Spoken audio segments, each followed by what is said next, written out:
Nigeria's education sector has for some time been beset by an increasing number of challenges, including inadequate funding, poor infrastructure, poor remuneration, and declining quality of teaching staff. Despite all of this, analysts say the real problem lies in the millions of children out of school who are not being captured in government's development plans year on year.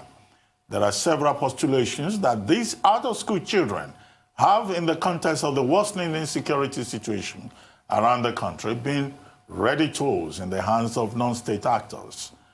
Our guest today will also be talking about the ongoing challenges of tertiary education in Nigeria, COVID-19 and its negative impact on education, and Africa's security challenges in the 21st century. Joining us now from our Abuja studio is Professor Tunde Adeniran, former Nigerian Minister of Education.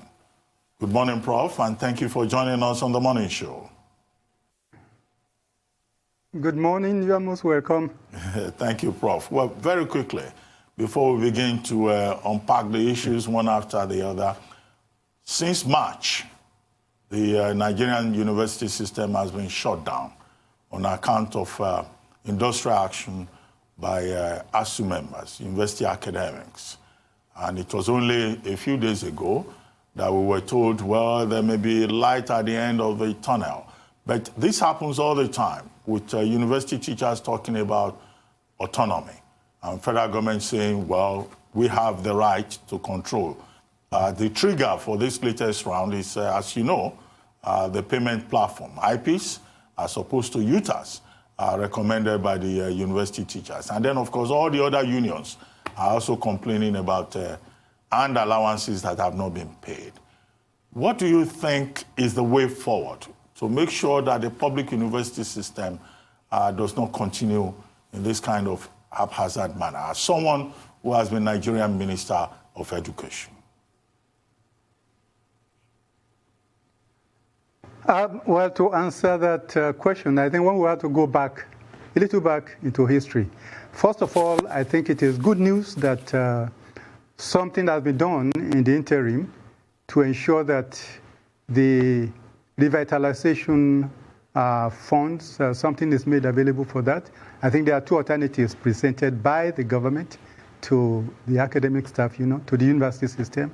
One, is to make sure that something like either 40 billion goes to the revitalization and 25 goes to earned allowances, or to change it, 30 to go to earned allowances and 35 to revitalization.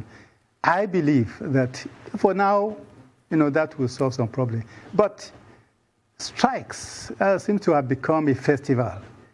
Strikes. And until we tackle the fundamental issue, we will not be able to get anywhere. You did mention this issue of autonomy. And way back in the Second Republic, incidentally, at that time, I was part of the leadership of ASUU. And one thing that we did not get from the Shagari administration was autonomy. Other things that we asked for, they gave.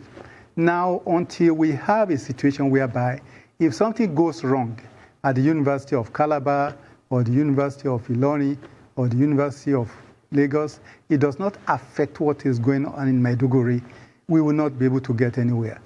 We should have a system that is part of those who are talking about restructuring. What it means, in other words, it should be possible, for instance, to get certain things ongoing in Sokoto or in Lokoja or in Akure and so forth, without necessarily affecting what is going on in Makurdi.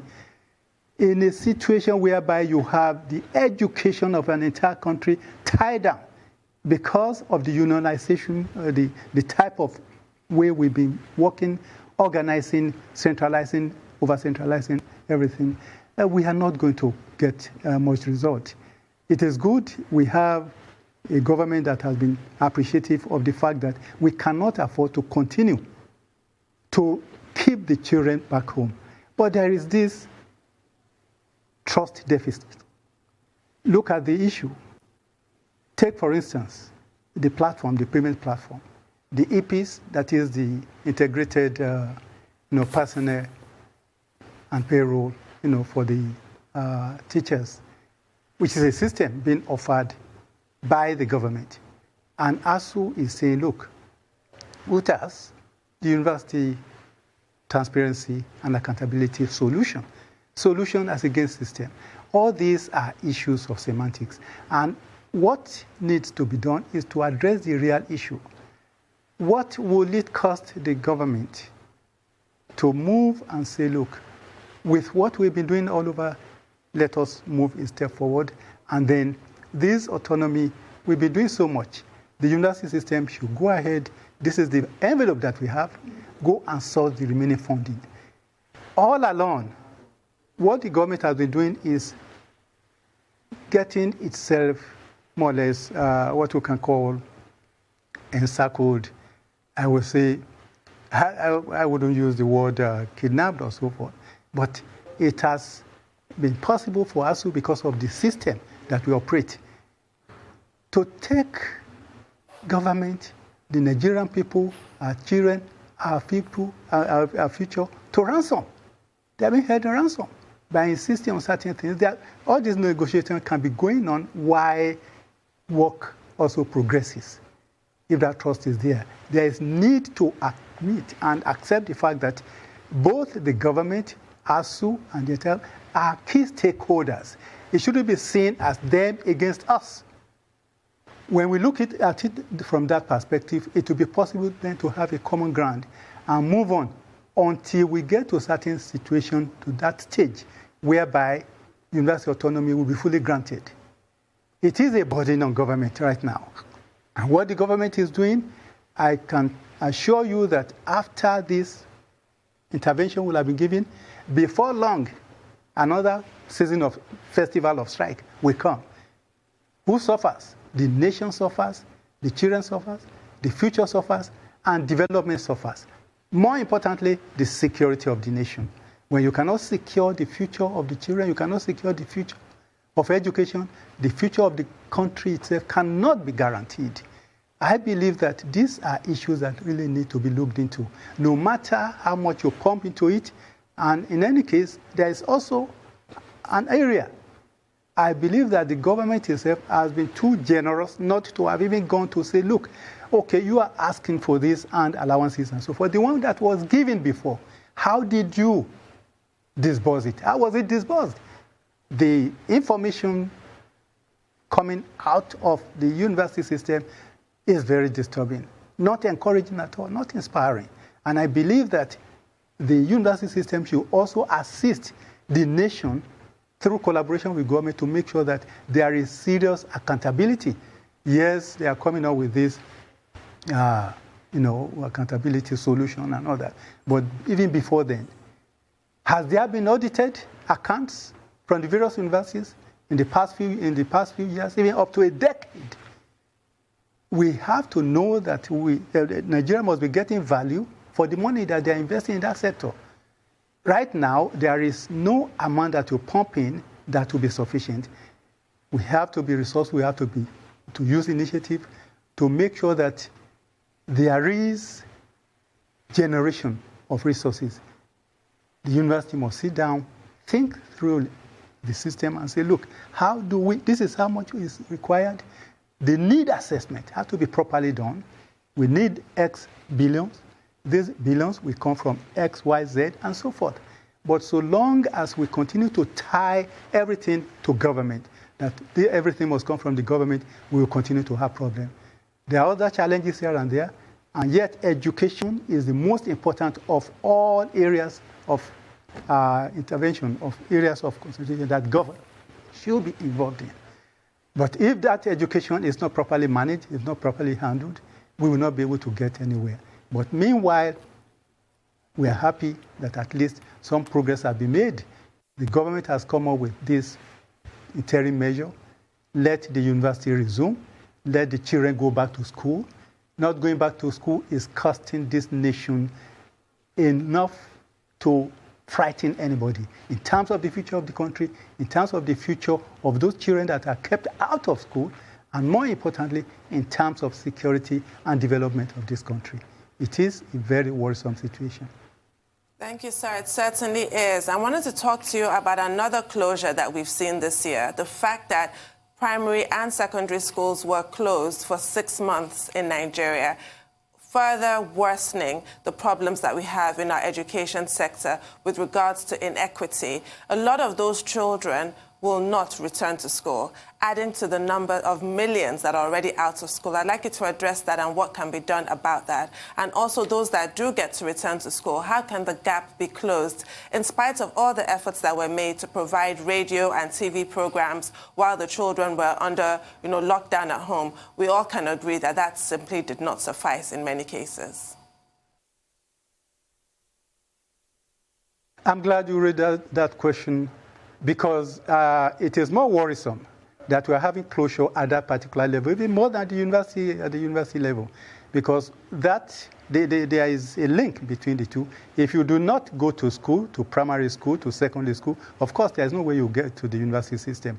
And the closure that has been experienced is a terrible thing over the year. A combination of two things: strikes on one hand, then the COVID pandemic on the other. Of course, the COVID thing, one can say, well, is an equal opportunity, pandemic that should give us enough reason to think, how do we operate within a system in which we have certain challenges?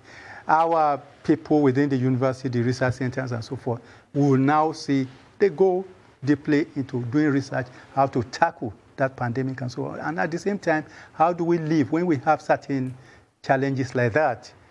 Primary, secondary education. School system is such that in many areas, you do not have the radio and television system to go around.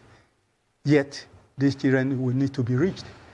There are areas in which there will be need for localized intervention.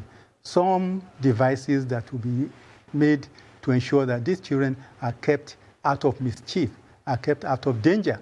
Because some of these people, once the lockdown is there, yes, they keep busy doing some other things, but then it is also an avenue for them to be tapped as resources for some negative possibilities. And that, indeed, will have to be prevented. Now, we've gone through it. It is an experience that we now have. We have to really revisit this.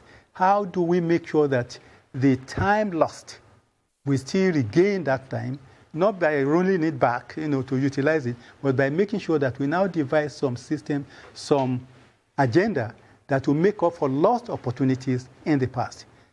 For instance, you have some areas in which communities have been organizing some makeup, either lessons and so on. Then in some cities where people have access to, private education, private schooling, some people are also making some arrangements, but not the average Nigerian doesn't have that opportunity. So what we really need to do is, at the primary school level and at the at the secondary school level, certain things are done. I believe that this is a serious challenge for our state universal basic education system to really look into. And of course, the UB itself at the National Center will have to think of how to, some synergy with the state, and make sure that what needs to be done to make up for that gap that is already there, that they are done.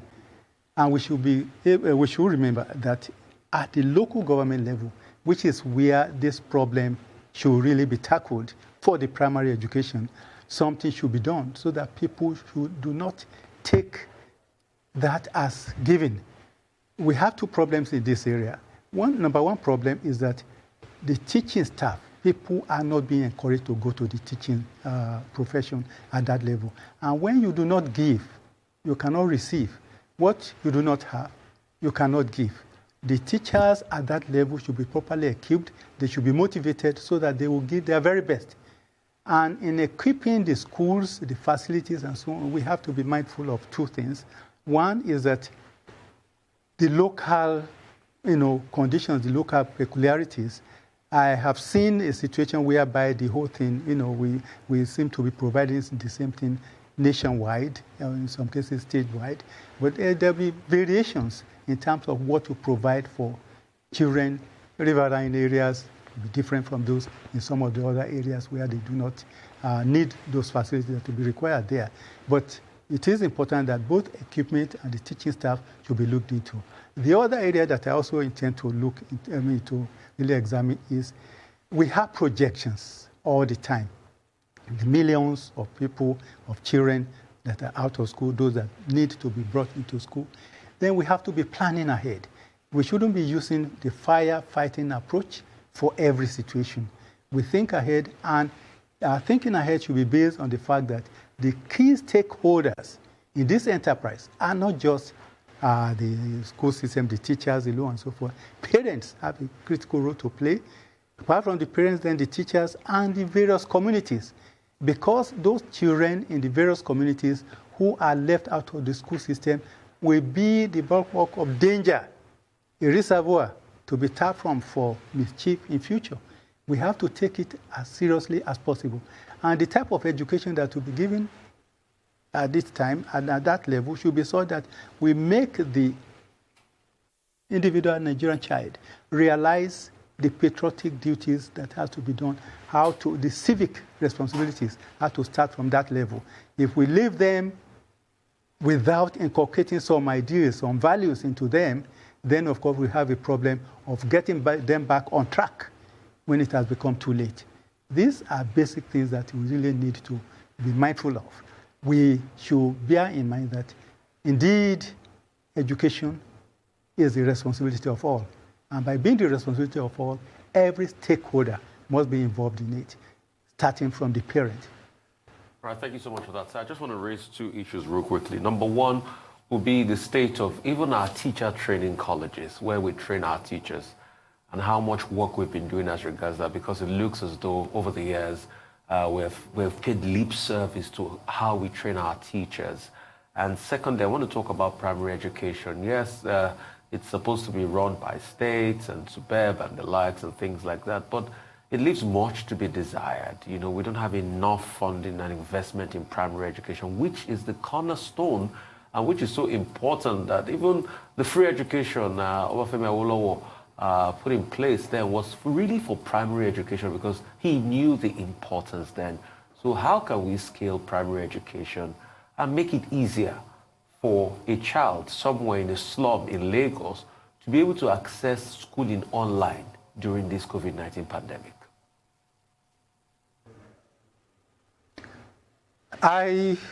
My idea on that is there are three things that have to be done.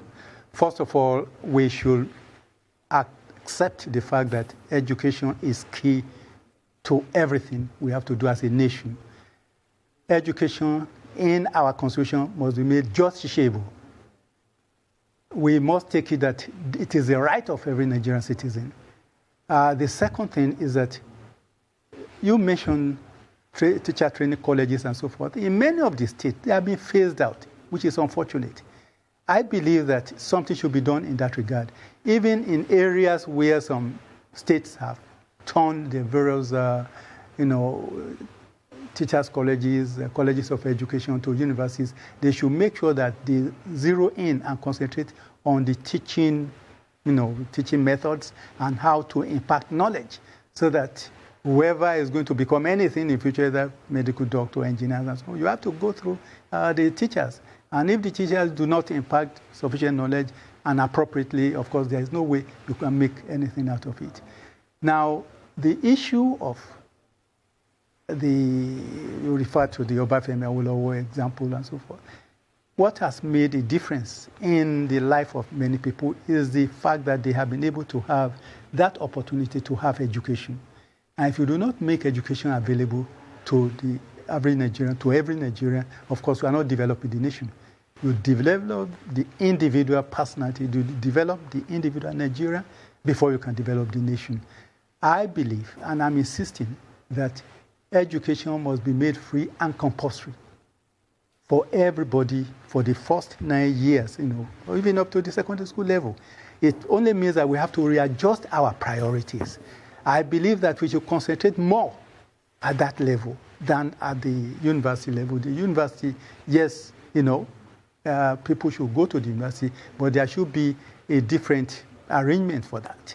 But at the lower level, the primary level, the secondary level, because the child that you refuse to give education, who roams the streets of Onitsha, or who roams the streets of Mina, they will become problems for the children that you send to school either in Jos or in Abeokuta and so forth. And we have to be mindful of this. We must ensure that every Nigerian child is given education. That education should not just merely going to school as such, but proper education. And that is where this issue of equipment and, of course, the teaching staff, comes in. You have to have properly trained people to handle these children, and you have to equip them. You have to equip the school system. This is something that I believe Nigerians can do. We need to be resourceful. We need to think deeply in terms of how to make sure that some of the equipment that we use locally produced, mass produced, and in such a way that we do not go into this flamboyant area of bringing in equipment that are not in terms of the sophistication, the expensive ones. You can have locally fabricated equipment that will be used in the various schools, which will be mass produced without costing as much as some of what we spend now. What we spend on some schools now, on 5, 10 schools, could be spent, could cover 20, 30, 40, depending on how we work out the scheme. It requires thorough planning, it requires adequate preparation, and more importantly, consistency in policies. When we are consistent in our policies, it makes things to move the way they should move. We also have to be mindful of one other factor. The competition that goes on among the various states in terms of focus, in terms of emphasis, will be further enhanced when we take education as the number one priority for everybody. That will make sure, that will enable them, we gear them up to say, we are concentrating on this, and people will learn, and there will be collaboration across state boundaries, across zones, and that will be to the betterment and the improvement of the country.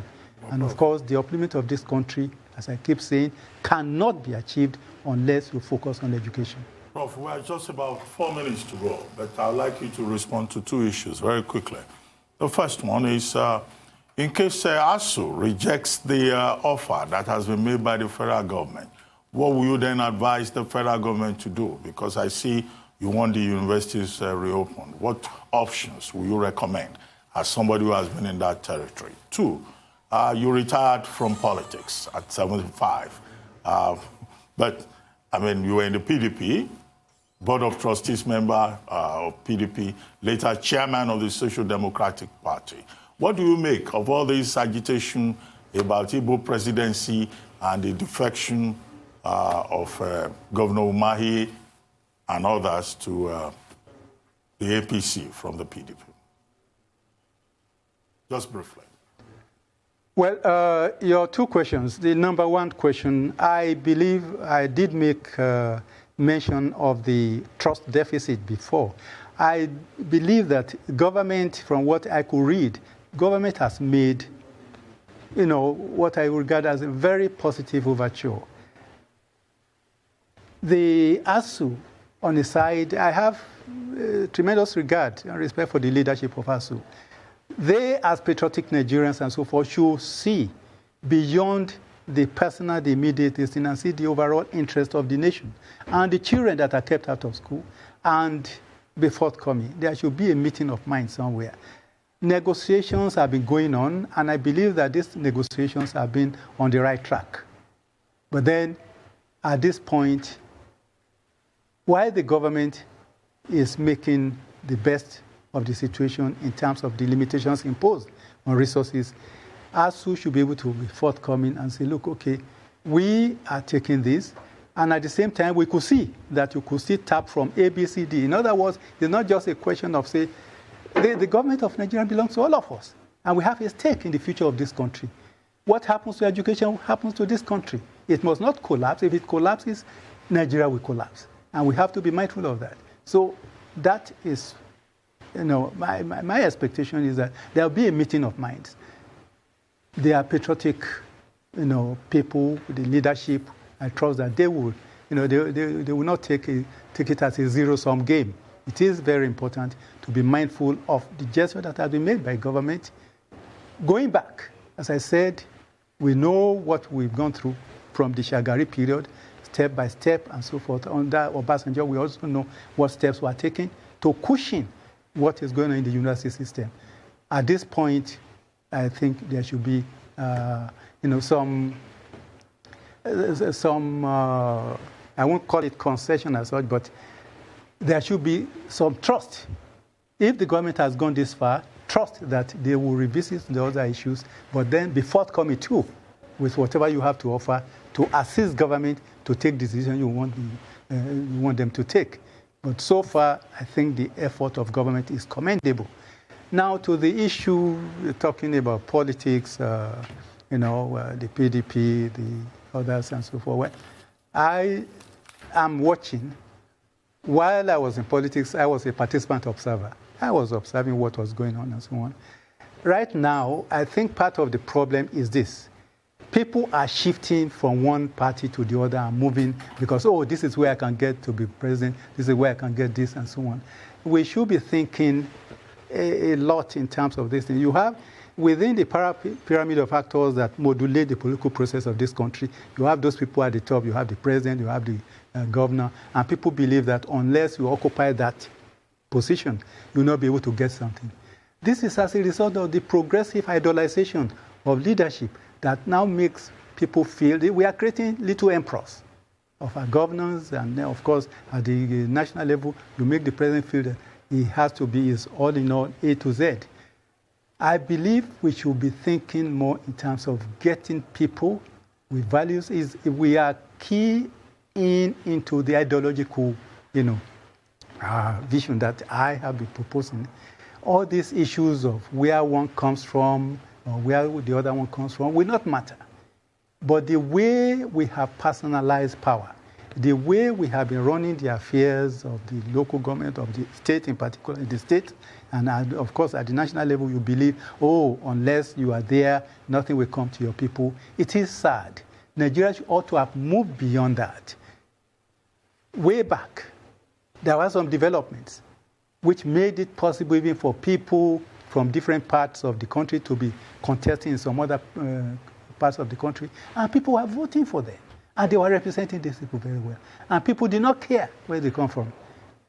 I believe that we should be thinking and be working very hard, getting a proper ideological focus that will lead this country in the direction that we really want to go. Where the president will come from and so forth, as time goes on, all these things will evolve. But this issue of the way things are going, because we do not have a proper structure. We do not have a proper structure. When the proper restructuring is done, people will not be, desperate about, I have to be there. That is, unless I'm there, nothing will happen to my people. And because I have to be there, I have to shift party, move from one to the other. And I believe that by the time, we are moving in, 2023 is around the corner. It is also still far away. But between now and then, certain development was taking place that will tell Nigerians which direction to look. Most certainly. Well, yes, my take on this is that let us all focus on, first of all, solving the security issue of this country. It is more important than anything at this time. People should be focusing. And security is not just a Buhari problem alone. It's not just at the state level, at the community level, let us face the security challenges that we have in this country. Once we resolve that, other things will follow. If we do not take care of the security challenges, we will not be able to get to where we are saying people are scrambling to be this or to be that. One thing leads to the other. Let us handle first thing first. Thank you, Prof. Thank you very much for joining us on the morning show. Thank you very much indeed.